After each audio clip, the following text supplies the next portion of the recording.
দর্শক, দেশের পুঁজিবাজারকে টেনে তুলতে সরকার, নীতি নির্ধারণী মহল সহ বাজার সংশ্লিষ্ট সকলেই এখন একযোগে কাজ করছে। সরকার বুঝতে পেরেছে যে একটা সাস্টেনেবল ইকোনমির জন্য ক্যাপিটাল মার্কেটটি যথেষ্ট ইম্পর্টেন্ট, এবং সেটাকে মাথায় রেখে যথেষ্ট পদক্ষেপও নেওয়া হচ্ছে। ব্যাংক তো একদম শর্ট টার্মে বা যে কোনো বিনিয়োগ, পুঁজিবাজারের বিনিয়োগটা নর্মালি শর্ট টার্ম হলে এটা খুব একটা আহ, ফলপ্রসূ হয় না। শেয়ার কারসাজির জন্য বিএসইসির জরিমানা আরোপ নিয়ে রয়েছে নানা সমালোচনা, আলোচনা। স্বাগত দর্শক, দেশে শেয়ার বাজার নিয়ে নাগরিক টেলিভিশনের বিশেষ আয়োজন শেয়ার টকে। আপনাদের সঙ্গে আছি আমি সানি আহমেদ। শেয়ার টক অনুষ্ঠানটি পরিবেশিত হচ্ছে ব্র্যাক এপিএল স্টক ব্রোকারেজ লিমিটেডের সৌজন্যে।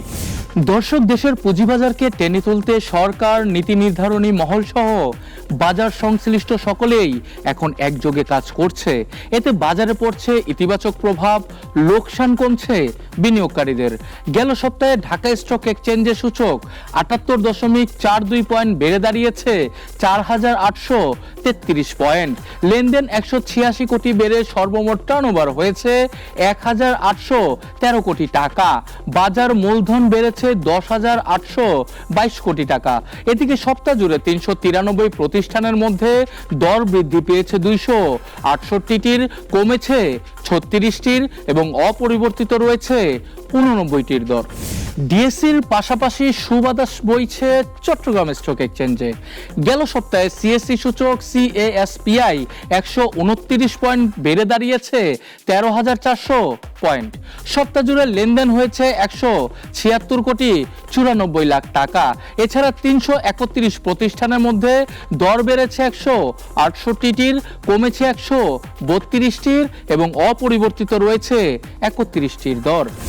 দর্শক, শেয়ার বাজার নিয়ে যারা নিয়মিত রিসার্চ করে থাকেন তারা বর্তমান বাজারকে কিভাবে দেখছেন সে বিষয়ে জানাবেন ইউসিবি স্টক ব্রোকারেজ লিমিটেডের রিসার্চ টিমের পক্ষে অনিক মাহমুদ। তো এই সপ্তাহটা আমরা আসলে কিছুটা মিশ্র চিত্র দেখতে পেরেছি। তো সপ্তাহের শুরুতে আমরা মার্কেট বেশ একটা বড় ধরনের একটা কারেকশনের মধ্য দিয়ে শুরু হয়। প্রায় 77 পয়েন্টের মতো আমরা একটা কারেকশন দেখি। বাট পরবর্তী দিনগুলোতে দেখা যায় যে মার্কেট কিন্তু বেশ ভালো একটা রিকভারি দেয়, এবং সপ্তাহ শেষে আমরা দেখতে পাই যে মার্কেট প্রায় 78 পয়েন্ট পজিটিভে ক্লোজ করে, এবং 1.6% পজিটিভ আর কি। তো পাশাপাশি আমরা টার্নওভারেও ভালো একটা ইমপ্রুভমেন্ট দেখতে পাই। তো গত সপ্তাহ থেকে এই সপ্তাহে টার্নওভার প্রায় 11.5%-এর মতো বৃদ্ধি পায়। আর সেক্টর নিয়ে যদি কথা বলি তাহলে সেক্টরের মধ্যে হাইয়েস্ট রিটার্ন আমাদেরকে দিয়েছে হচ্ছে ট্রাভেল এন্ড লিজার, তারপর হচ্ছে cement, IT, ceramics, jute, pharmaceuticals. আর নেগেটিভ রিটার্ন দিয়েছে ফুড অ্যান্ড অ্যালাইড এবং মিসেলিনিয়াস সেক্টর। আর টপ টার্নওভারের মধ্যে আমরা দেখতে পাই হচ্ছে লাভেলও ছিল হচ্ছে টপ টার্নওভারের শীর্ষে, এবং ব্র্যাক ব্যাংক, স্কয়ার ফার্মা, স্লিপার, বিচ হ্যাচারি হচ্ছে টপ টপ টার্নওভারের প্রথম পাঁচটা স্টক। টপ গেইনারের পাঁচটা স্টক হচ্ছে IBP, Rahima food, YPL, new line, Sabco spin. আর টপ লুজারের মধ্যে টপ পাঁচটা স্টক হচ্ছে far east finance, first finance first finance and GSP finance. ঈদের আগে তো আমাদের মার্কেটটা যথেষ্ট খারাপ ছিল। খুব বড় ধরনের নেগেটিভ ইয়ার মধ্যে দিয়ে মার্কেটটা চলছিল। ইনভেস্টর সেন্টিমেন্টও অনেক নেগেটিভ ছিল, কিন্তু ঈদের পরবর্তীতে যেটা হয় যে আমরা দেখতে পাই যে পলিটিক্যাল এরেনাতেও কিছুটা ক্ল্যারিটি আসে।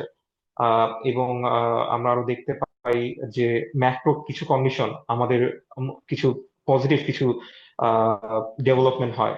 যেমন আইএমএফ এর থেকে আমাদের যে লোনের যে দুটি ইনস্টলমেন্ট পাওয়ার কথা ছিল, সেটি কিন্তু দেখা যাচ্ছে এই সপ্তাহে পাস হয়ে গিয়েছে। এবং এছাড়া দেখা গিয়েছে যে ওয়ার্ল্ড ব্যাংক, এডিপি, তারপর হচ্ছে এআইআইবি, এরকম আরো বিভিন্ন যে মাল্টি ল্যাটারাল যে ইনস্টিটিউশন গুলো আছে, তারা হচ্ছে আমাদেরকে লোন দেওয়ার জন্য এগ্রি করেছে। এছাড়া ফরেক্স রিজার্ভের দিকে যদি আমরা তাকাই, ফরেক্স রিজার্ভেও কিন্তু আমরা বেশ ভালো ধরনের একটা ইমপ্রুভমেন্ট দেখতে পাচ্ছি। আহ, গত 2023-এর জুলাইয়ের পর থেকে সম্ভবত এই মাসেই এখন সম্ভবত হাইয়েস্ট ফরেক্স রিজার্ভের অবস্থা, প্রায় 22.5 বিলিয়নের মতো এখন আমাদের রিজার্ভ। তো এইসব আহ, প্রতিষ্ঠান থেকে আমরা যখন লোনটা পাবো তখন আমাদের ফরেক্স রিজার্ভটা আরো বেশি ইমপ্রুভ করবে, যেটা আমাদের জন্য এই মুহূর্তে খুবই দরকার।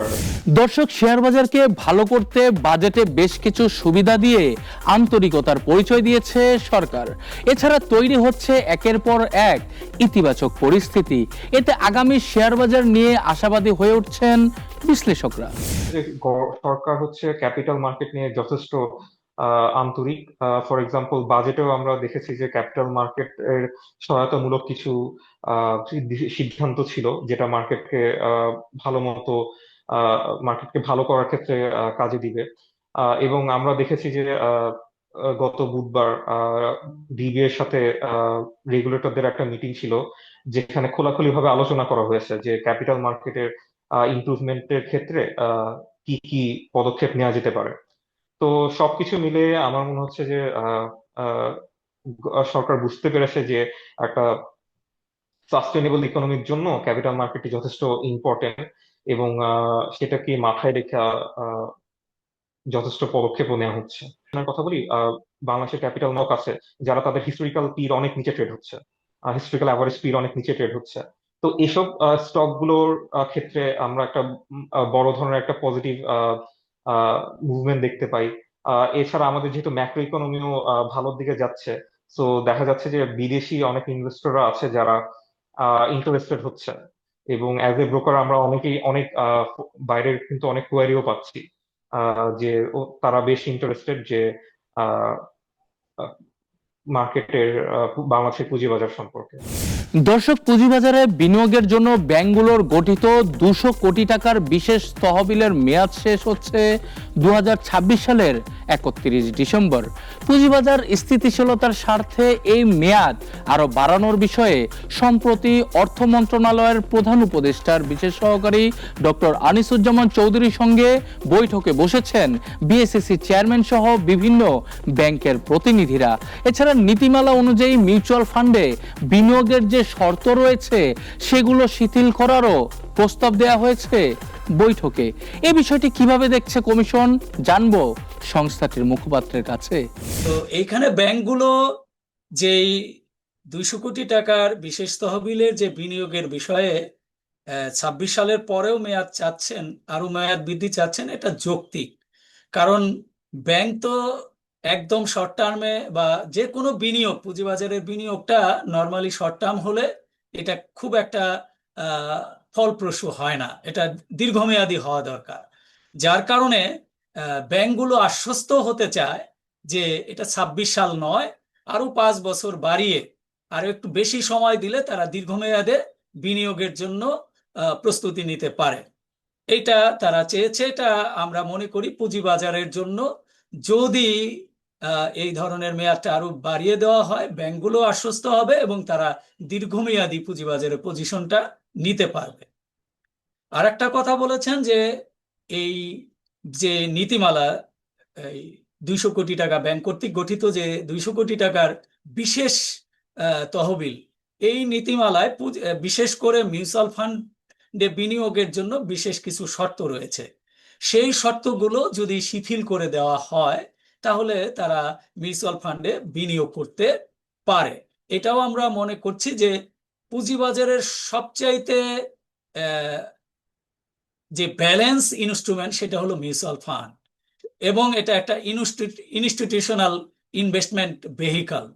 তো ব্যাংকগুলো যদি এই মিউচুয়াল ফান্ডের মাধ্যমে বিনিয়োগ করে তাহলে আমরা একই সাথে মিউচুয়াল ফান্ড ইন্ডাস্ট্রির উন্নতি হবে এবং পুঁজিবাজারে যেই আমাদের যেই বর্তমান বাজারের যে তারল্য সেটাও বৃদ্ধি পাবে, এবং একটা long term investment, institutional investment, এইটা কিন্তু আমরা পেয়ে যাব। একটা শর্ত রয়েছে যে মেয়াদি মিউচুয়াল ফান্ডের মোট ইউনিটের 10%, আর বেমেয়াদি যেটা ওপেন এন্ড মিউচুয়াল ফান্ডের ক্ষেত্রে মোট ইউনিটের মাত্র 15% ক্রয় করা যায়, এর বেশি ক্রয় করা যাবে না, এটা একটা শর্ত। আর বিনিয়োগযোগ্য সিকিউরিটিজ নির্ধারণের ক্ষেত্রে, অর্থাৎ কোন মিউচুয়াল ফান্ডে বিনিয়োগ করা যাবে, সেখানে শর্তটা আরো কঠিন। যদিও বলবেন এটা হয়তো যেই সময়ে এই নীতিমালা করা হয়েছিল তখন কঠিন ছিল না, বাট বর্তমানে কিন্তু এইটা মিউচুয়াল ফান্ডে বিনিয়োগের জন্য কঠিন। বর্তমান বাজার ব্যবস্থায় আহ, এই মিউচুয়াল ফান্ডকে বিনিয়োগযোগ্য সিকিউরিটিজের যে শর্তগুলো রয়েছে, সেই শর্ত হলো মেয়াদি মিউচুয়াল ফান্ডের যদি একাদিক্রমে 3 বছর 5% নগদ লভ্যাংশ প্রদান করে সেখানে বিনিয়োগ করা যাবে। তো এখন যে বাজার পরিস্থিতি, এই পরিস্থিতিতে কিন্তু মিউচুয়াল ফান্ড একাদিক্রমে 3 বছর বিনিয়োগ মানে ডিভিডেন্ড দিয়েছে, এই ঘটনাটা পাওয়া কঠিন। এর শর্তটা এখন কিন্তু একটু কঠিন। আর বেমেয়াদির ক্ষেত্রে আরো কঠিন, যে 3 বছরে একাদিক্রমে যে মিউচুয়াল ফান্ডের যেই ন্যূনতম নগদ 5% লভ্যাংশের যে শর্ত, সেটা তো আছেই। এর সাথে নিট অ্যাসেট ভ্যালু, এটা ফেস ভ্যালুর উপরে থাকতে হবে। নিট অ্যাসেট ভ্যালু ফেস ভ্যালুর উপরে থাকতে হবে। এখন বাজারের যে পরিস্থিতি, কারণ আপনারা জানেন মিউচুয়াল ফান্ডের আন্ডারলাইং অ্যাসেট কি, বাজারের অন্যান্য সিকিউরিটিজ। অন্যান্য সিকিউরিটিজের মূল্য যদি পড়ে যায়, তাহলে মিউচুয়াল ফান্ডের নিট অ্যাসেট ভ্যালুটা পড়ে যায়। এখন অনেক মিউচুয়াল ফান্ডেরই কিন্তু নিট অ্যাসেট ভ্যালু ফেস ভ্যালুর নিচে, যার কারণে ব্যাংকগুলো কিন্তু এই অবস্থায় মিউচুয়াল ফান্ডে বিনিয়োগ করতে পারছে না এই শর্তের কারণে। তো আমরা মনে করি এই শর্তগুলি ব্যাংকগুলো যে শিথিলতা চেয়েছেন, এটা বিবেচনা করা যায়। শেয়ার কারসাজির জন্য বিএসইসির জরিমানা আরোপ নিয়ে রয়েছে নানা সমালোচনা আলোচনা। যেসব ব্যক্তি বা প্রতিষ্ঠানকে জরিমানা করা হয়েছে সেগুলো সবই ছিল আগের কমিশনে রেখে যাওয়া ঝুলিয়ে রাখা কাজ। কিন্তু বর্তমান শেয়ার বাজারের চোখের সামনে যে কারসাজি হচ্ছে, বলে কয়ে যে দর বাড়াচ্ছে, সেগুলোর ক্ষেত্রে কমিশনকে কোনো ব্যবস্থা নিতে দেখা যাচ্ছে না। এছাড়া বর্তমান কমিশন দায়িত্ব নেওয়ার পর 12টি বিষয়ে তদন্ত করার জন্য যে কমিটি গঠন করেছিল, সেগুলোরও অগ্রগতি সম্পর্কে অনেকটা অন্ধকারে পুঁজিবাজার। আপনারা বলেছেন মাত্রার অতিরিক্ত জরিমানা, আসলে ঘটনা ঠিক নয়। এটা বিচার বিবেচনা করে শুধুমাত্র রিয়ালাইজড গেইনের একটা নির্দিষ্ট অংশ, তাও 100% নয়, এইভাবে জরিমানা করা হয়েছে। আর জরিমানার আদায়ের যে বিষয়টা, সেটা কিন্তু একটা লম্বা প্রক্রিয়া, আপনারা এটা জানেন।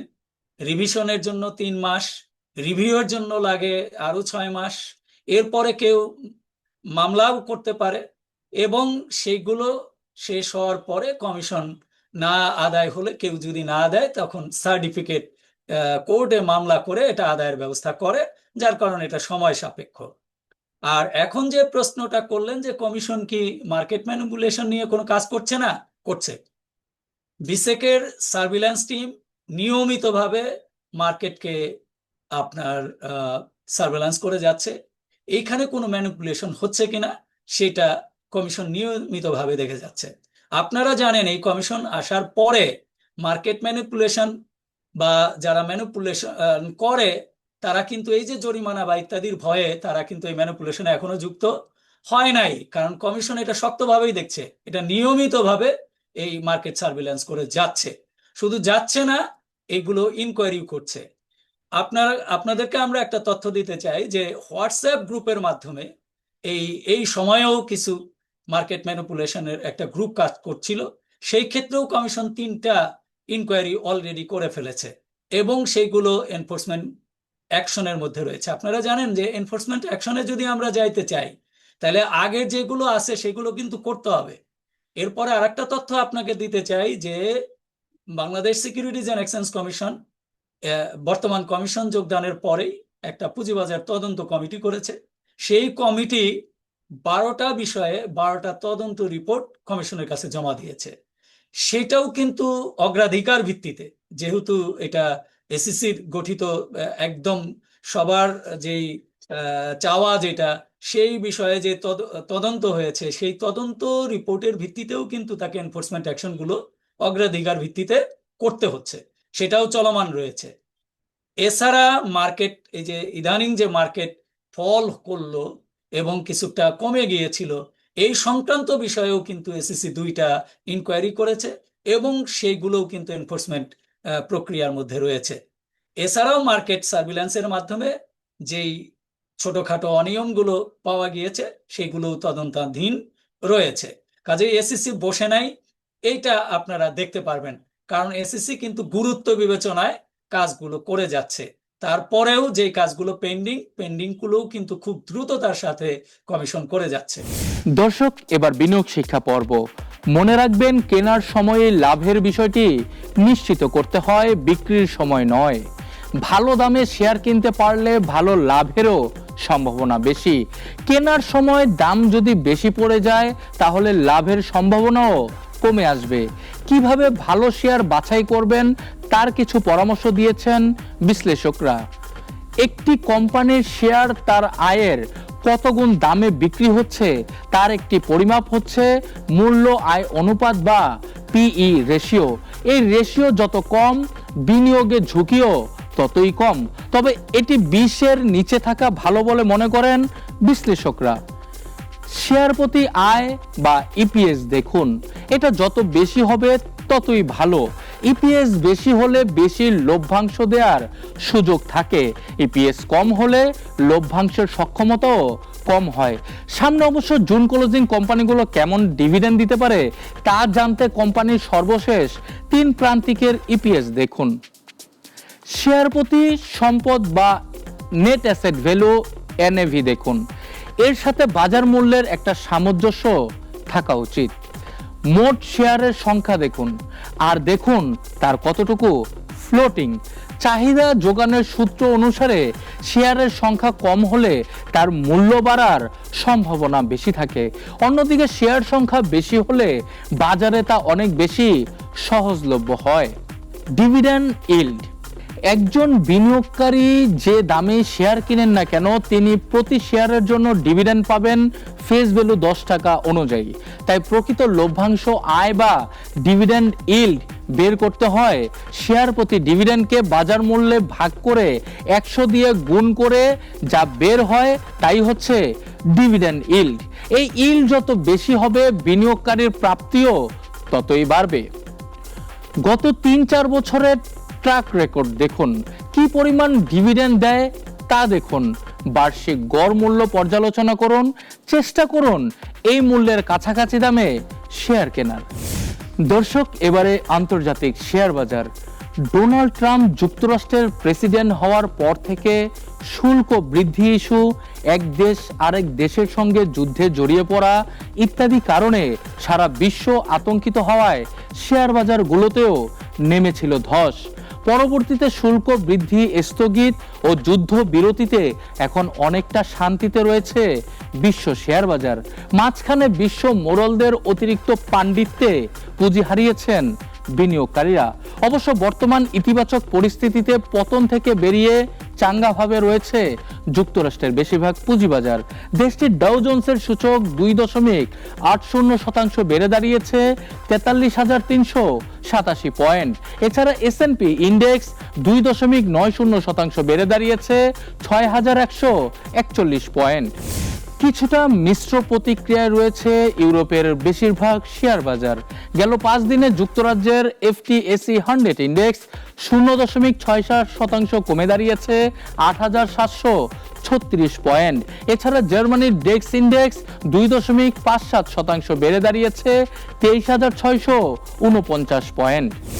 ধারাবাহিক উত্থানে রয়েছে এশিয়ার বেশিরভাগ শেয়ার বাজার। গত 5 দিনে জাপানের শেয়ার বাজার নিক্কি 225 ইন্ডেক্স 4.34% বেড়ে দাঁড়িয়েছে 40,069 পয়েন্ট। চীনের শেয়ার বাজার সাংহাইসি কম্পোজিট 1.97% বেড়ে দাঁড়িয়েছে 3,425 পয়েন্ট। ভারতের বোম্বে স্টক এক্সচেঞ্জের সেন্সেক্স 1.84% বেড়ে দাঁড়িয়েছে 83,756 পয়েন্ট। এছাড়া পাকিস্তানের করাচি 100 ইন্ডেক্স 2.18% বেড়ে দাঁড়িয়েছে 1,23,242 পয়েন্ট। দর্শক, শেয়ার টকের 26তম পর্ব আজকে পর্যন্তই। আগামী পর্বে হাজির হব নতুন কিছু নিয়ে। সে পর্যন্ত ভালো থাকুক পুঁজিবাজার, ভালো থাকুক বিনিয়োগকারীরা। আল্লাহ হাফেজ।